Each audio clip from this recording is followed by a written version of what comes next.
चलिए आज हम लोग पढ़ते हैं कैपेसिटर। कैपेसिटर का यूज क्या है और होता क्या है कैपेसिटर, और कैपेसिटेंस क्या है। कैपेसिटर एक डिवाइस है जो चार्ज को स्टोर करता है और पोटेंशियल कम रख करके ही चार्ज उसको ज़्यादा देंगे, और अगर चार्ज ज़्यादा है वो एक्सेप्ट कर सकता है तो उसकी अच्छी कैपेसिटी मानी जाती है। जैसे बड़े से बाल्टी में तो आप ज़्यादा रख सकते हैं पानी को, लेकिन छोटे से अगर सेटअप में आप ज़्यादा वाटर रख सकते हैं तो ये बड़ी बात है। कैपेसिटर के लिए हम जानते हैं कि घर में जो कंडेंसर आप यूज़ करते हैं वो कंडेंसर कैपेसिटर ही है। कैपेसिटर मतलब एक डिवाइस है जो चार्ज स्टोर करता है, यानी ये डिवाइस है। क्या है ये? It is a device which store electrical energy इस फॉर्म में, इन फॉर्म ऑफ चार्ज के फॉर्म में इलेक्ट्रिकल एनर्जी स्टोर करता है। और कैपेसिटेंस क्या है? तो ये प्रॉपर्टी है, यानी कैपेसिटी ऑफ द कैपेसिटर है, जिसको आप कंडेंसर कहते हो। कैपेसिटी ऑफ द कैपेसिटर है। इसका फॉर्मूला क्या होता है? C = Q/V होता है। ये एक्सपेरिमेंटली देखा गया कि प्रोपोर्शनल होता है, Q और V प्रोपोर्शनल होता है, Q प्रोपोर्शनल V होता है, यानी Q = CV आया, यानी C = Q/V हुआ। ये एक्सपेरिमेंटली ऑब्जर्व किया गया, या फिर फॉर्मूला भी आप जानते हैं कि हमारे पास आता है V = KQ/R। तो ये प्रोपोर्शनल है, तो Q प्रोपोर्शनल V और Q = CV और C = Q/V। देखा क्या गया कि कोई भी इलेक्ट्रिकल apparatus बना है तो उसमें कैपेसिटर लगा होता है।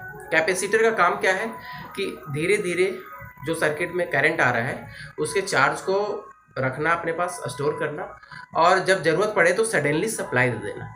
यानी ज़्यादा पावर की ज़रूरत पड़ता है, ज़्यादा इलेक्ट्रिकल एनर्जी का ज़रूरत होता है जब आप किसी भी डिवाइस को ऑन करते हो। यानी डिवाइस को ऑन करना है, ज़्यादा पावर चाहिए, तो सर्किट में जितना पावर आ रहा है उतना ही तो आता रहेगा, और उसको स्टार्ट करने के लिए ज़्यादा पावर कहाँ से लाया जाए, तो कैपेसिटर का यूज़ कर लेते हैं। कैपेसिटर लगाने से क्या होगा? पहले से वो चार्ज स्टोर करके रखा है, और जब हम स्टार्टर को ऑन करेंगे तो सडनली वो क्या करेगा? ज़्यादा एनर्जी देगा, ज़्यादा इलेक्ट्रिकल एनर्जी देगा, और जिससे कि वो रन करने लगेगा। जैसे कहा जाता है कि जब आप मोटर ऑन करते हो तो थोड़े से समय के लिए उसको ज़्यादा इलेक्ट्रिकल पावर की ज़रूरत होती है, तो वो ज़्यादा इलेक्ट्रिकल पावर जो ज़रूरत है ना, उसका सप्लाई कौन करता है? कैपेसिटर, जिसको हम कहते हैं कंडेंसर। और उससे वो रन करने लगा, उसके बाद फिर कांस्टेंट जो पावर आ रहा है उससे होकर के जा रहा है। तो एक रन करने वाला अलग कैपेसिटर होता है, हैवी जो मशीनरी होते हैं उसमें, और स्टार्ट करने वाला अलग होता है। तो स्टार्टर में दोनों कैपेसिटर लगा होता है, एक रन करने वाला है, एक स्टार्ट करने वाला। एक कांस्टेंट जितना ज़रूरत है उतना पावर सप्लाई देगा, और स्टार्टर को सडन ज़्यादा चाहिए तो वो ज़्यादा स्टार्ट करने के लिए उसकी ज़रूरत पड़ती है।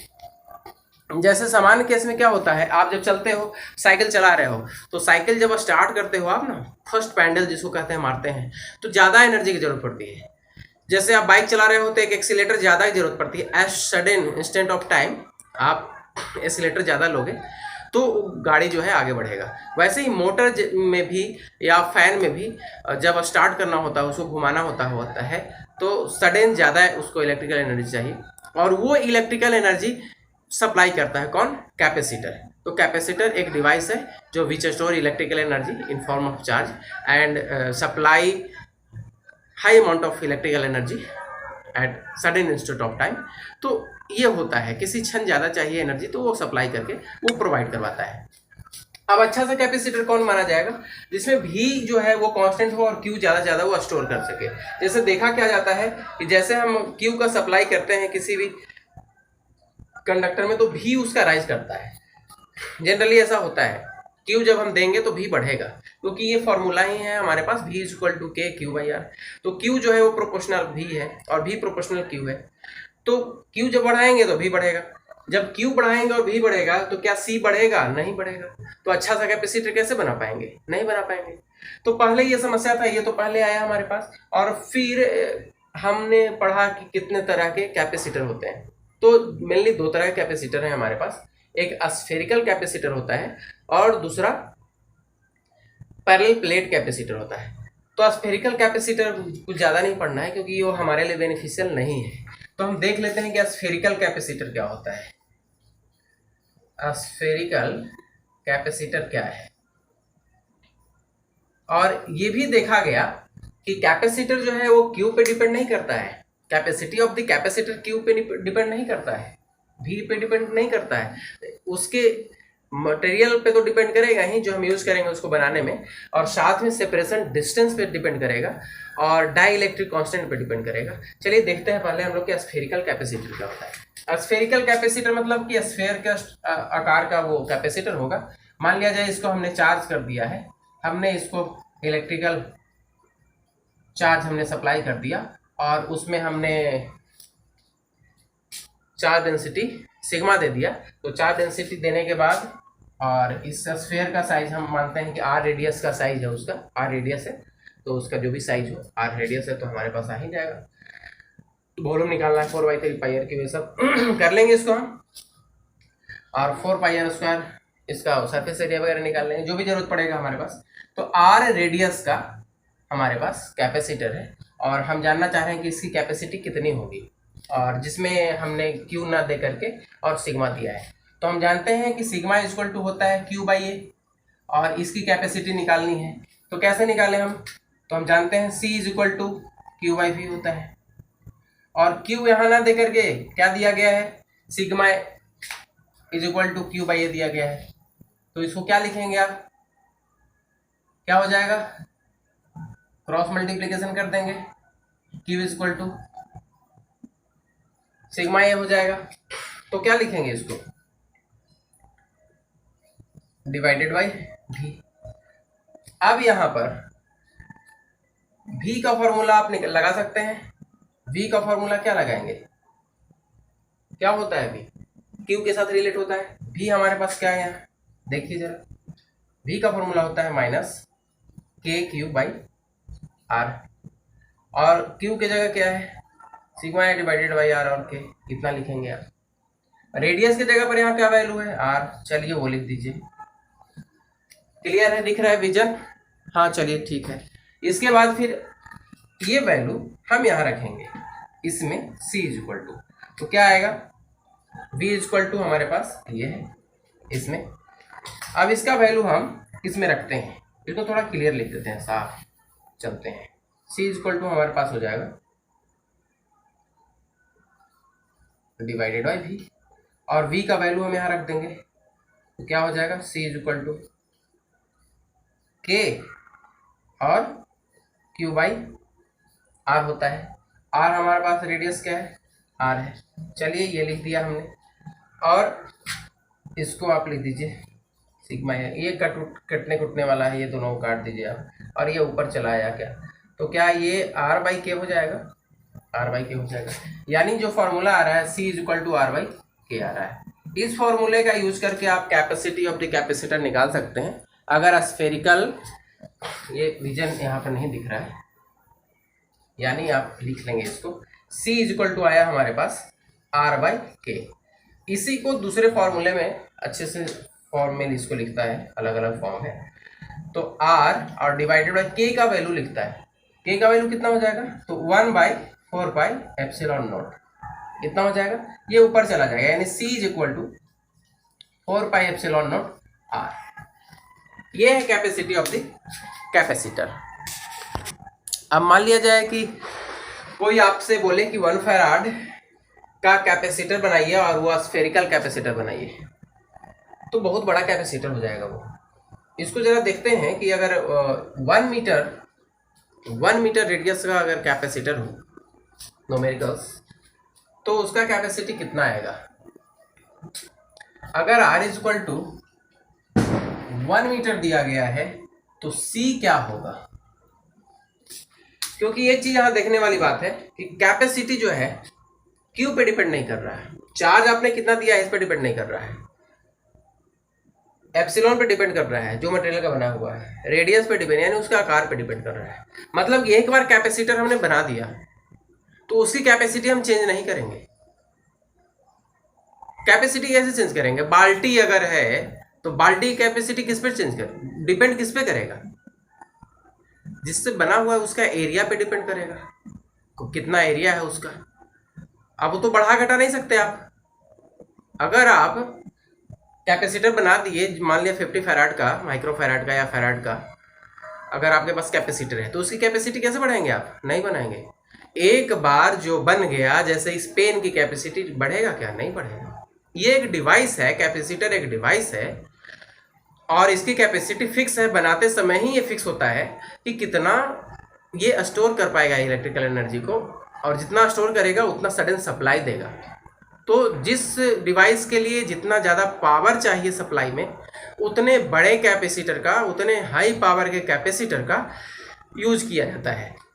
तो ये डिपेंड किस पे करता है? Objective question, capacity of the capacitor या कंडेंसर डिपेंड करता है क्या क्यू पे या वी पे? नहीं करता।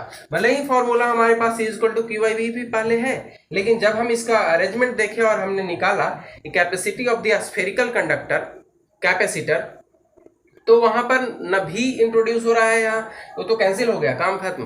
तो देखा ये गया कि रेडियस पे डिपेंड कर रहा है, बाकी सारा तो कांस्टेंट टर्म है। 4 pi epsilon not permittivity of free space और 4 पाई कांस्टेंट है ही, तो ये कांस्टेंट के साथ आर लगा हुआ है। या फिर अगर इस फॉर्मूले की हम बात करें तो ये भी कांस्टेंट है, सिर्फ डिपेंड जो कर रहा है वह यानी वेरिएबल किस पे है? तो आर पे, बाकी सारा तो कांस्टेंट है। यानी डिपेंडेंट वेरिएबल क्या है? आर है, यानी रेडियस पे डिपेंड करेगा। जितना बड़ा कैपेसिटर उतनी ज्यादा कैपेसिटी, पहले की बात। अब धीरे धीरे हम जाएंगे तो छोटे से कैपेसिटर में भी, बट एरिया को इग्नोर नहीं करेंगे, एरिया तो फैक्टर रहेगा ही।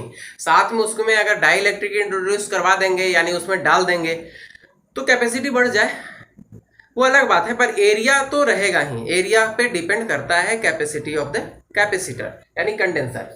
तो अगर बोले कि 1 मीटर रेडियस का, अगर ये 1 मीटर है, इसको 1 मीटर अगर हम मान लें, तो बाकी तो कोई मतलब है नहीं, सिग्मा उग्मा से कोई मतलब नहीं है, हमें क्यू से कोई मतलब नहीं है, हमें सिर्फ मतलब है इसके रेडियस से कि रेडियस कितना है।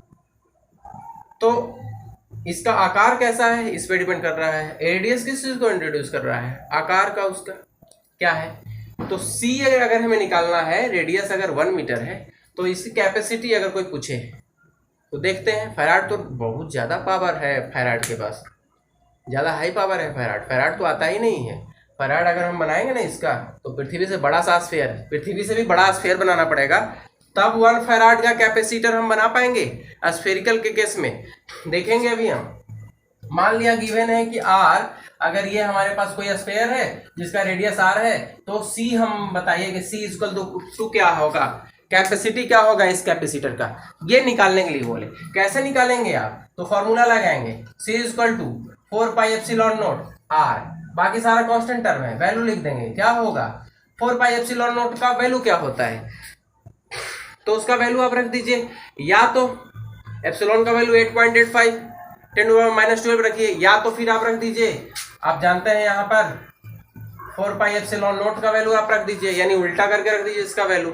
या तो सबसे आसान है कि आर बाई के रख दीजिए, इससे भी आ जाएगा। बात तो वही है, यानी 4 पाई एप्सिलॉन नोट आर है, इसको अगर आप कर दें यानी उल्टा कर दें, यानी इसका वैल्यू लिख दें 1/9 इंटू 10⁻9 और इसको लिख दीजिए 1 मीटर। या तो ऐसे लिख दीजिए, एक ही बात है।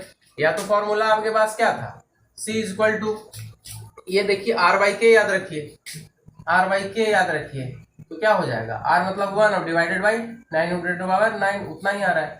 यानी C इक्वल टू क्या हो जाएगा 9, तो ये 9 से इसको डिवाइड कर देंगे और इसको ऊपर ले जाएंगे, यानी कितना हो जाएगा, अप्रोक्सीमेटली 1 हो जाएगा।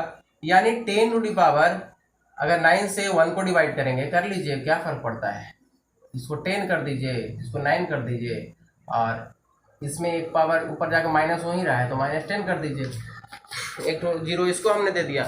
यानी ये करीब करीब आ रहा है 1.1 और 10 टू पावर -10, इतना फैराड आ रहा है। 1.1 10 टू पावर -10 फैराड आ रहा है कैपेसिटी, 1 फैराड नहीं है, -10 में है। तो 10 के पावर -6 जो होता है वो उसको हम माइक्रो फैराड कहते हैं। इतना फैराड को हम 1 म्यू कहते हैं, 1 म्यू कहते हैं। जो 1 माइक्रो फैराड हमारे पास माइक्रो फैराड है, पिको फैराड है। तो माइक्रो फैराड लिखा हुआ आप देखे होंगे, जो कैपेसिटर आप यूज़ करते हैं, जो भी आप फैन वगैरह में देखे होंगे, सब माइक्रो फैराड होता होगा। फैराड रहता नहीं है 50, 60, 70, 80, 200, 400। माइक्रो फैराड इतना ही हमारे लिए ज़्यादा कारगर है। तो ये 10 के पावर -6 फैराड को हम 1 माइक्रो फैराड कहते हैं। माइक्रो फैराड हमारे पास ज़्यादा यूज लिखा हुआ आपको दिखेगा, फैराड में रहेगा तो फिर माइनस में लगा करके लिखेगा। तो 1 फैराड भी नहीं हुआ। अगर हम बात करें कि 1 फैराड कैपेसिटी का अगर बनाना हो तो उसका रेडियस क्या होगा ये निकालिए। अगर कह दे 1 फैराड कैपेसिटी का कैपेसिटर अगर बने तो वो कितना बड़ा होगा, ये अगर हम जानना चाहें तो उसका रिजल्ट क्या होगा देख लीजिए यहीं पे।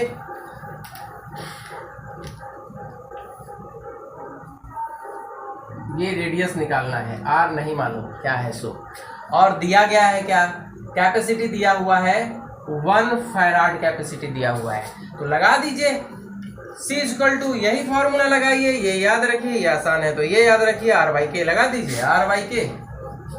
और R = वाट गिवन निकालना है तो क्या हो जाएगा, R = CK हो जाएगा, R = CK हो जाएगा। तो R = C हमने क्या रखा है 1, तो कितना हो जाएगा 9 × 10⁹ फैराड। ये फैराड क्या मीटर होगा ना। अब बताइए यहाँ पर 9 × 10⁹ मीटर, हमारे पास रेडियस ऑफ अर्थ क्या है तो 6.4 और 10⁶ मीटर। अब बताइए कि क्या ये पृथ्वी से भी बड़ा हो जाएगा।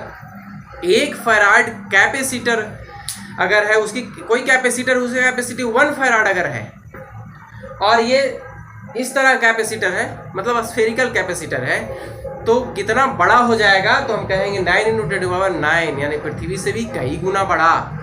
ये हमारे पास प्रैक्टिकली प्रॉब्लम था इसमें स्फेरिकल कैपेसिटर में, तब हमने इंट्रोड्यूस किया, हमने रिसर्च किया, तब आया हमारे पास पैरेलल प्लेट कैपेसिटर। चलिए